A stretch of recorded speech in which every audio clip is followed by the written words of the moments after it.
Three. Take three. Hello, everyone. Well, Elena, today's selection is Caro Mio Ben. And, oh, it's not Caro Mio Ben. What am I saying? I have Caro Mio Ben on the brain.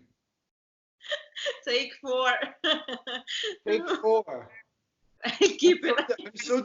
I'm so distracted today. Okay, take four. Hello, everyone. Well, Elena, today's selection is Caro Mio Ben. Oh!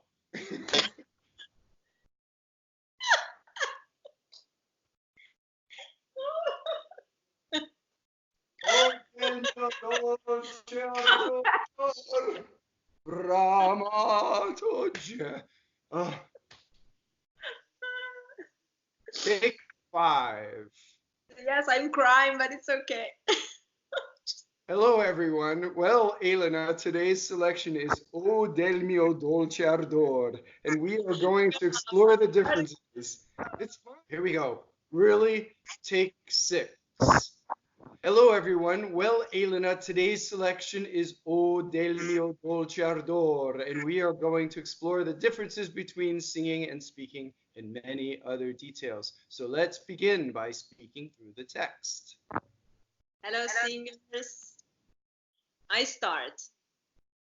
O del mio dolce ardor, bramato oggetto, l'aura che tu respiri, al fin respiro. Ovunque il guardo io giro, le tue vaghe sembianze, amore, in me dipinge. Il mio pensier si finge le più liete speranze, e nel desio che così m'empie il petto, cerco te, chiamo te, spero e sospiro. All right. So I would like to underline something that has to do with the meaning of that O, single O, considering the spoken Italian nowadays. So closed O is a surprise O. Oh, but if you say O, open O, it really sounds like oh, that's good, at last. So it has a different meaning. I wouldn't use an open O here. some people will vocally say that vocally they have to open it, right? But the thing is, right, with what you're saying is that they need to transmit to the audience what sounds like a closed O, no matter what you do vocally. Here's another thing, right? In the wrong hands, people could do the right vowel and still do it wrong, right? So people could do this really clunky overinterpretation of that first interjection, right? Where I've heard people go, oh, del mio, and like, so the O is part of something else instead of, it just goes forward. Oh, del mio dolce ardor, right? To like that, to the right phrasing or something musical. Actually, if we read the sentence, but if we also listen to it, it's much better the O, because it is in the sentence there are many closed O's, and it sounds very good. O del mio dolce ardor, and it is so. You like the harmonization. Yeah, exactly. The harmonization of it. Exactly. If you say "Oh del mio dolce ardor," it sounds. Why that "Oh"? Yeah. Why? It's ugly. It's ugly. It's very ugly. And we wanted to say about the L's also. Del mio dolce. Dolce. The first one is in front. The other one, dol, is much in the back. So the L precedes the ch. So dolce. So it comes right up to where the ch is going to be formed. Yeah. So for me, L is dependent upon what's coming up next. Sure. Right? The same with M and N. It's what's coming up next. Also, these L's become nasal because they're touching a consonant. Say V-O-L-O. V-O-L-O. Okay, volo, I fly. Volo. See, notice the L. Volo. Volo. Yeah. But volo. Not volo, right? See, dolce. Dolce. See what I mean? And this is the mistake that's made so often with non-native speakers. Okay, let me try. They will double that L that's between the vowels. Let me try. Single L. Volo, dolce. Well, yes, the sound, the L before the C sounds double, while the other one doesn't. Okay, it's like all'alba vincerò, all'alba. That sounds but double. both L's double in that case because the L of alba touches the B. And it becomes even more pronounced because the singing's slower. So the L has to be exaggerated, right? And this is one of the things we're talking about, difference between speech and singing, right? So if I were speaking it, you would say, wow, what's he going on about? He's going so far into that. But it's because I'm thinking about the space in the singing, right? So let's talk about R's. These are, so final R is going to roll if it doesn't touch anything. Final R is going to flip if the next word starts with a vowel. So R's that are intervocalic between vowels are flipped. Like the word for dear or expensive in Italian, right? Caro. Caro. Right. So often we hear carro, it means something else, right? But in this case, ardor, right? Both of these roll. The first R rolls because it touches a D. The second R rolls because it is final and the sentence stops in this case. So most often a native Italian will roll those R's. So let's go on to the second line. Okay. Bramato oggetto. So this is a very good one to demonstrate for you the difference between double T and single T. Oggetto. We have the double T here. We have to just make a pause, a silence, which I call suspense silence. And if you think, you have to be very precise with the rhythm, and you have to keep the tongue on the palate. Oggetto. This is how you pronounce the double T while you speak. While you speak, not when you sing. But I think the way you just did it was beautiful for singing. Because you go up to the, see, so we don't say two T's, right? You go to the T, and then you don't say it. So if you demonstrate again for them. May I do another example just to make it more clear? Absolutely. The difference between the word notte and the word note. The word notte is night. The word note is the notes, the music. So if you have to say notte, you keep this silence, tongue up, notte. If you have to say note, you do notte. Yes. So if you have to sing it, you of course you sing on the vowel, so the O is long, and you have to say no. And here you have the difference when you sing between the word notte and the word note, because if you pronounce properly the T, you will say notte, and this is double. If you pronounce properly the T, but not double, the single T of note, you will say notte, which is a slight T, very soft, while the other one has the palate on, but just a second before pronouncing it, because you have a long O. Of course, you are singing on a vowel, you have to do it. So it's very difficult when you have a long melody on these words, because you have to take care of the vowel that precedes. Let's do it with oggetto. If you just pronounce oggetto with one T, you don't change the meaning of the word, but it's wrong and it doesn't sound good. Beautiful. Exactly. So let's try it. Let's try it so you can hear it. Oggetto. We can pronounce the E longer and the T, double T. Okay. Oggetto. Stop phonation for a while, put the tongue on the palate and double T, strong. Oggetto. Be careful because the consonant has to be anticipating a little bit the beat, because you cannot put the consonant on the beat, otherwise you will make the musician get crazy. We have to sing the vowels on the beat always.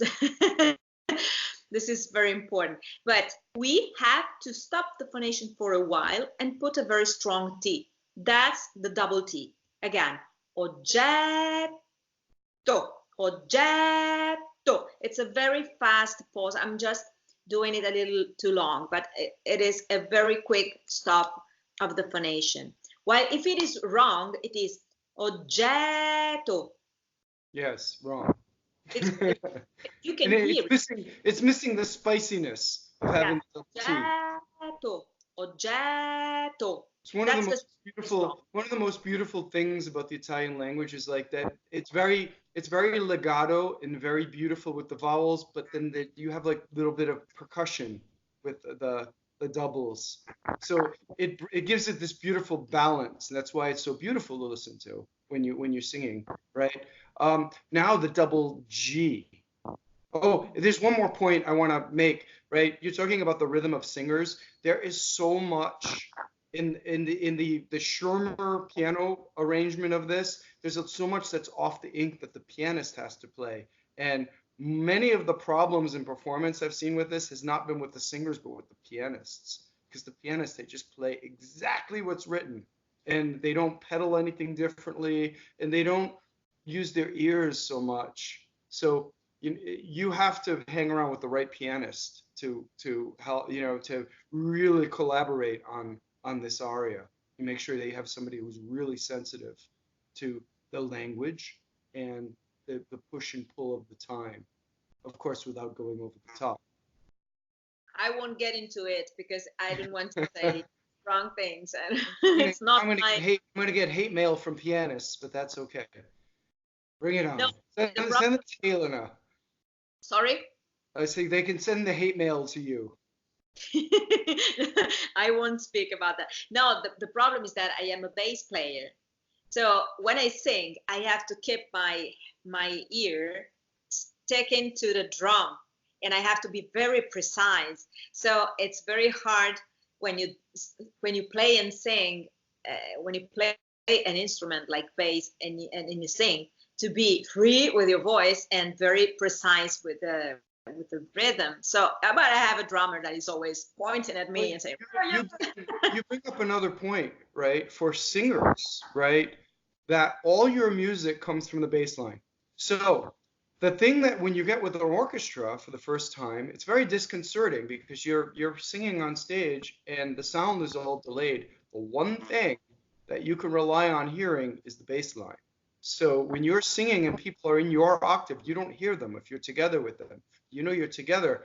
Not only that, all the music is shaped by the bass, especially in music like Mozart, Beethoven, Schubert, right? When you're singing these things, and this especially, there's a made-up accompaniment that was not really that true in the Schirmer edition, but it's very good for singing because they give you a bass line. So that's how you keep your place in this aria. So that's also how you shape the music. You just keep your ear on that bass, right? Yeah. So the timing and the push and pull are done with the coordination. The pianist, actually, the left hand of the pianist is how you can kind of help the singer and guide the singer along. So you're not exactly following, you're leading and following at the same time. And it's this beautiful dance that you do, and that's my point with the accompaniment. All right, so we're still on the second line, and the double G is different than the double T in the how long it is and how it phonates. So let's talk about that. Object. I think that comparing the wrong form and the right form can help more than speaking a lot, because you can hear it easily. Oggetto is just a j, like just. Okay, the sound. My point is, if somebody executes it the way they execute double T, you get this. You get oggetto. Now it's ugly because that person did and stopped. See, so the double G is like double B, where the phonation doesn't stop so much. You kind of drag on it. I don't know how else to explain it, right? So if you say, just to say the word again, And I asked the listener to hear the difference between the dragging of the double G, but the continuance of it, and then the stopping and going up to the double T. Okay, I'll do it like this, and then I will do it also wrong anyway. Yes, so yes. that they have the idea of how it sounds. Okay, so it is oggetto. If you listen, you will hear oggetto. There is a sound in the mouth that starts and it is very on the soft palate. It is incredibly back. Oggetto. This is the double of the G. Oggetto. It doesn't sound that bad. It's not oggetto. It's not all out like. Right. But there's just like a wave crashing. Oggetto. A wave inside. Oggetto. There's a giro, right? What you call it? It's a turn, right? So it's part of you say in English sing song, right? Now, sing song, when you exaggerate, it becomes bad, and the audience actually will get seasick. But there is a turn in it. Okay, Yeah, so that's the wrong one because somebody says that, and I come from a region that tends to make the double become one. So this is something I can do easily. Oggetto, oggetto. That's wrong, wrong. This is something I would say probably, not saying, not, no, not saying the wave, the right one, oggetto, and it is very good. It sounds good to your ear. better. So now our next line, our third line. Okay, let's go on. Laura che tu respiri, al fin respiro. Okay, so Laura, when you sing, right, you had lots of ah. We cannot diminish that there's an ah and an oo, and you have to hit all of them, right?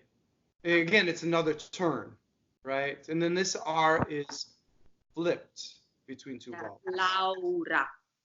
For example, when I have started learning diction because I wanted to sing better, I started improving my R's. When you speak so fast that you say Laura che tu respiri. You don't even hear that there are R's in this sentence. What? You're saying that just being a native Italian, you still have to work hard at Sure. lyric diction, right? So Yes. this is the realization that lots of people need to have, right? Right? Italians work very hard at singing Italian. Yeah, absolutely. I have to say, Laura, che tu respiri. If I don't do that when I sing, they wouldn't understand what I'm singing. That's what happens. Right? Now, when you read it, I don't know if you were aware of it because you just do it naturally, but when you read it, you used, I noticed I did two, in my video, I do two, I spell this out two different ways, right? You did it actually both ways. First time when you read it, you said K2, right? And I'm exaggerating the double T, but you did a slight double T. This last time you read it, you rolled the R after 2. The reason is both of those monosyllables are strong and tend to cause. So there is a case for singing it either way, and it takes a very good musician to pull off, I think, the second one. The first one is easier, right? So if you're singing Laura che tu respiri versus, see, I doubled the T that time. Laura che tu respiri. The second time, I rolled the R after 2. I didn't, but see, if you do this, Laura che tu it's too much. See, now I doubled both.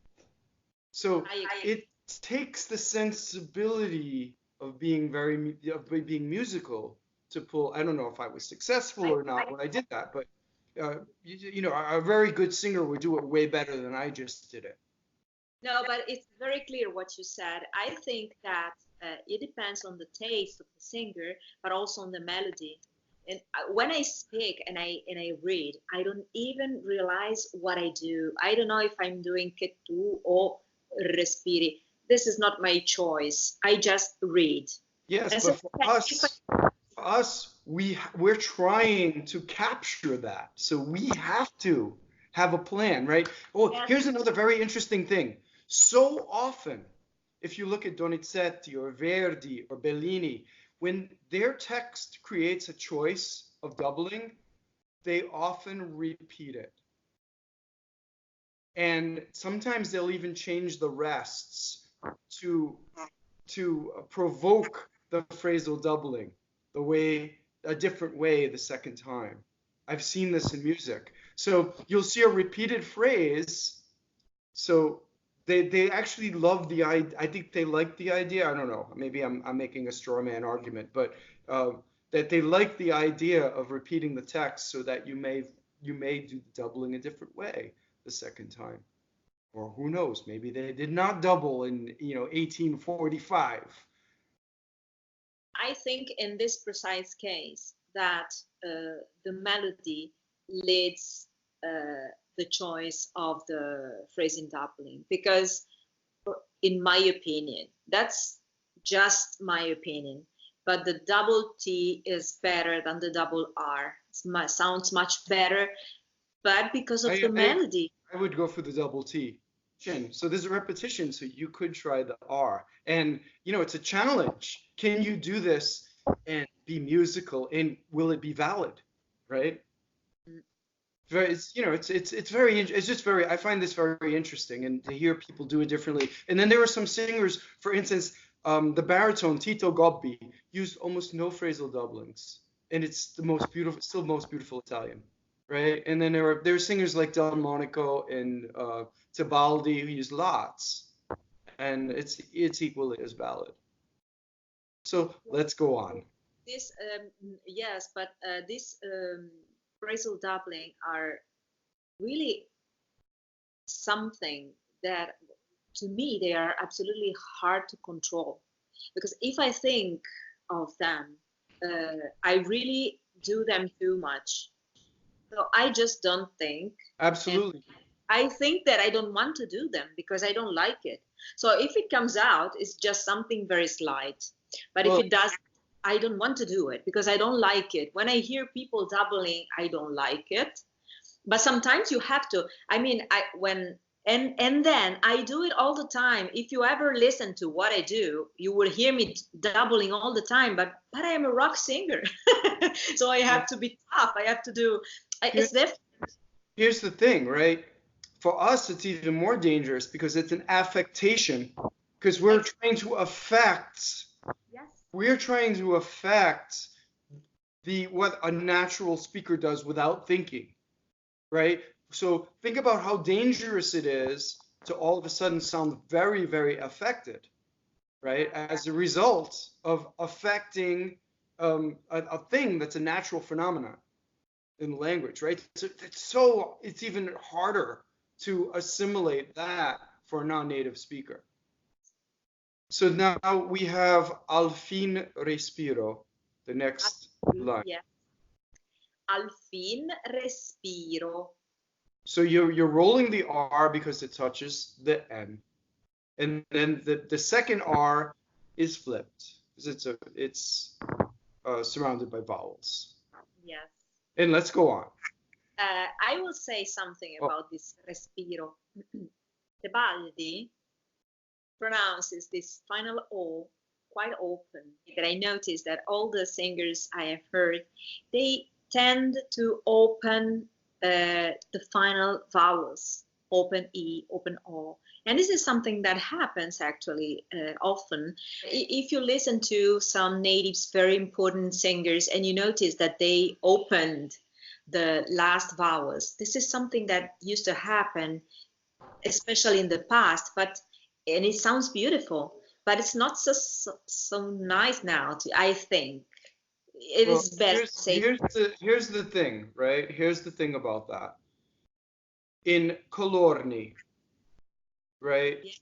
In Castel, right? Yes. They're keeping this tradition of opening the vowel, right? Opening the beginning, the unstressed. However, what we talked about before was you're coming from a basis of in your native language, you close all these vowels when you speak. So the intent of those vowels was originally closed. So now you're going, hey, Joe. You understand? I've opened those vowels. But what is the intent? It's still A and O, right? So if you're a non-native speaker and you start off right away with oh, how different is that? Yeah. And how vocally wrong is that?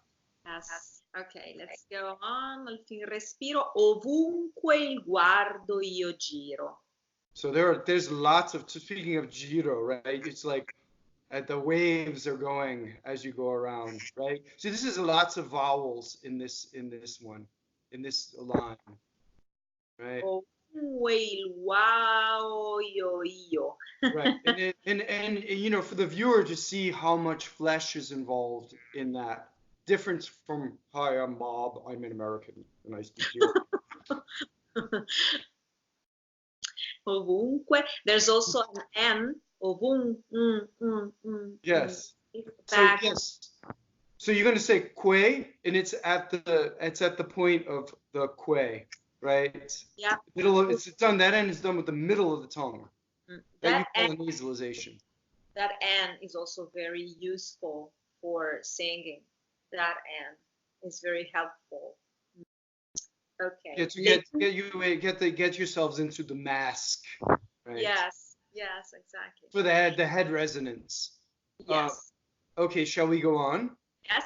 Le tue vaghe sembianze. Here we have M and. Now, here's where I would have a disagreement with the LE. In most careful singers of Italian, they will not double. LE, lei, is a weak monosyllable.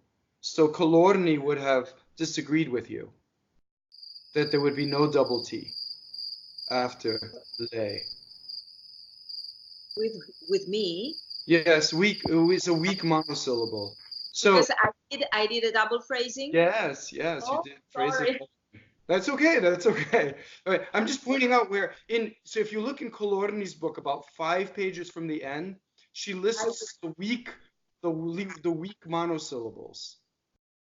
Right, and I also have a video. I'm plugging my own video now, all about phrasal doubling, and all I'm basically doing is reading what Colorni said in her book. You know, I can't take credit for this video. None of that is my idea. It's all Colorni, and she came up with it. I just put in a video form so people who don't want, they want to just hear it, they could go on it. But that's one of the ones that's weak. La and lei.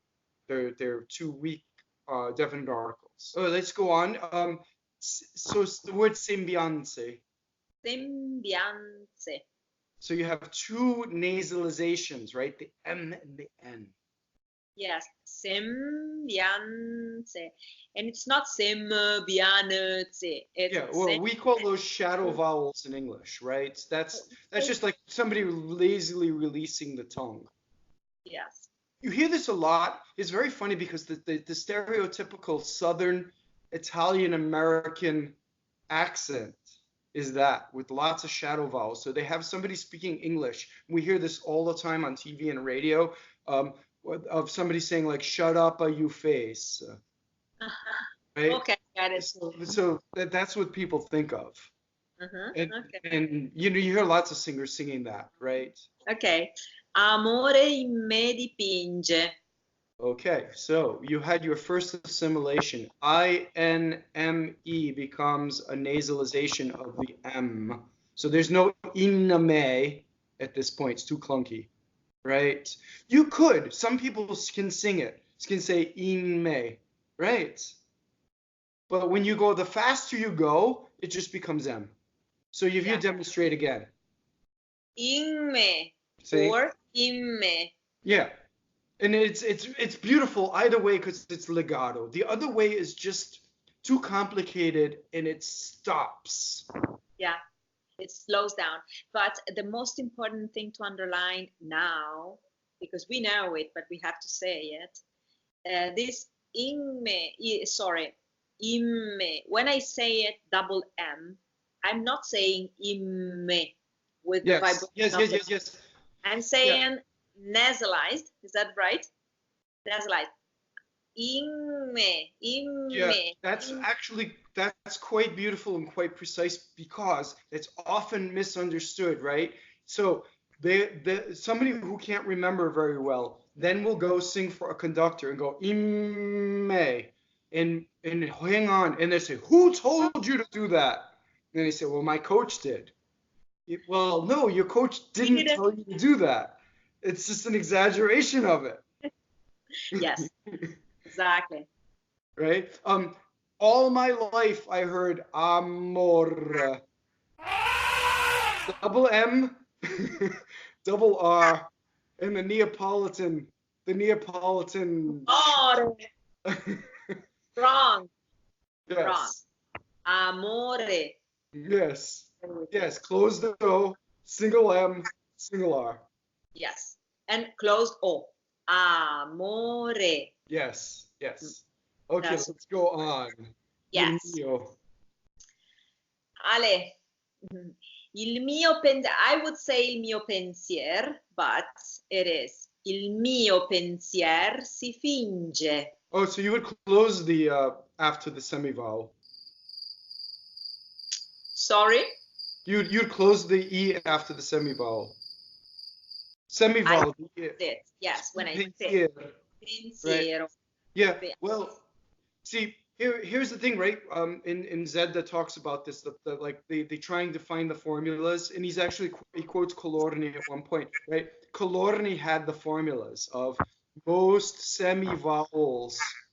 If there's an E before an E, it's most likely going to be closed. Very few exceptions, right? And here's the thing now, right? Hasn't Pie modified?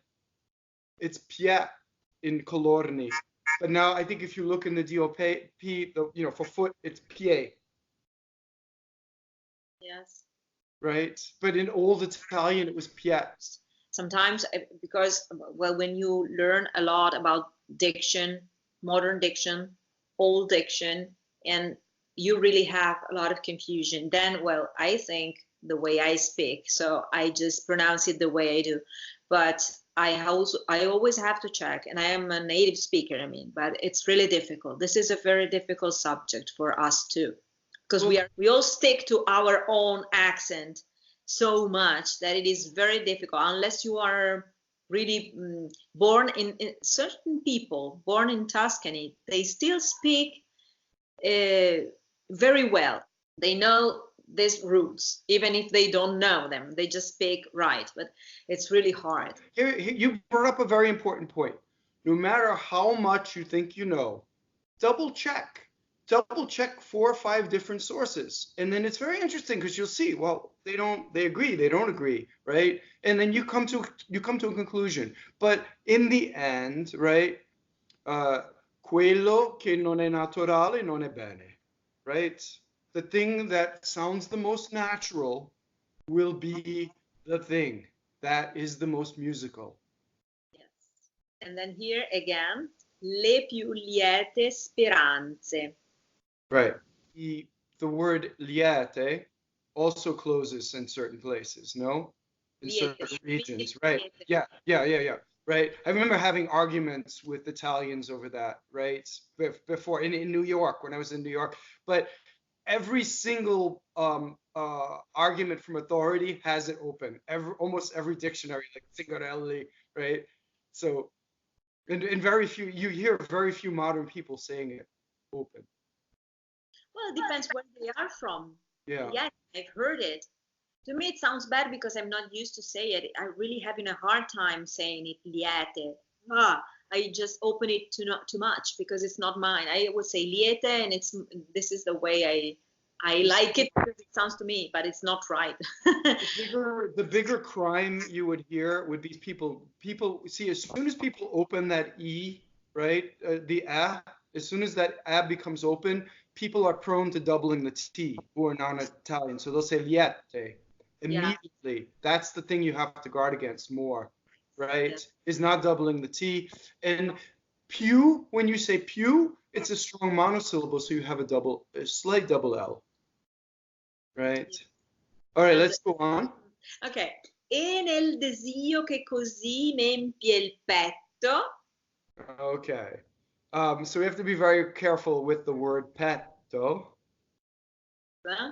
Never say petto and Yeah. never say peto because it's even worse. Yes. Two T's, open E. Right. So this is one of utmost importance that if you get nothing else wrong, right? If you get anything else, you can get only this. The one thing that you don't get wrong in this aria is that word. Yes. This is the thing that we have to say right. Yes. Yes. Got it. M'empie is one of the examples of having a stressed vowel that's also closed. There's a lot of disinformation about that there's some sort of rule about open and closed vowels, and you just have to memorize the words. You have to know. And if you don't know, you can check, but you should find a source to check these things. So things can be stressed and open, or they could be stressed and closed. Yes, you know that Italian is filled with irregular words. So you learn a rule, and all of a sudden you learn how many things that do not respect the rule. This is just the language. Yes, right. So in the same sentence, you have petto, which is open E, stressed, and m'empie, right? And I exaggerated both for a demonstration. Okay, let's go on. Cerco te, chiamo te, spero e sospiro. Okay, so we have the idea of allophones, right? Which is a word you never hear in English, right? Only people who are professors in phonetics would come up with that, right? So we have to be careful in English with things that are consonants that are aggressive in English, right? So an English speaker would say cerco te. They're exactly the same. This is the allophone. They're the same basic thing, but we say them wrong. Chiamo te, right? So everything in Italian goes way more towards the voiced than the unvoiced. It is not as aspirated. When we hear English speakers speaking Italian and they use the t instead of the t,